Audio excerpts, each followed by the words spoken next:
Бүгін алма қосылған үгілмелі пирог жасаймыз. Ең алдымен жұмыртқамызды құямыз.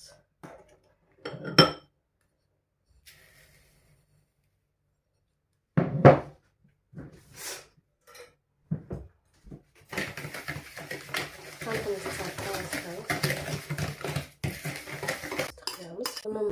Және ұнымызды және оған бір қасық қошымызды қосып араластырамыз.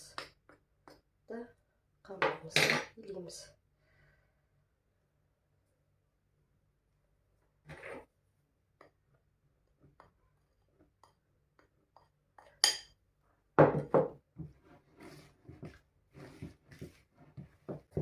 Енді қамырымызды жарты сағатқа тоңазытқышқа қойып қоямыз. Салмасын дайындаймыз. Алмамызды төрт бұрыштап тураймыз.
Almamızı kıyamız.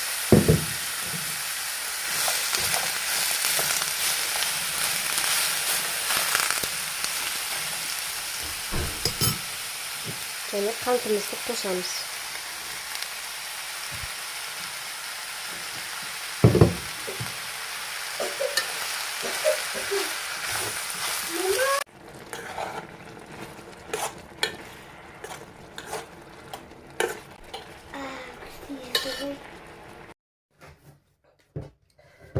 Қамырымызды алып шықты. Қамырымызды екі бөлікке бөліп аламыз. Кішкене ғана бөлігін бөліп аламыз да.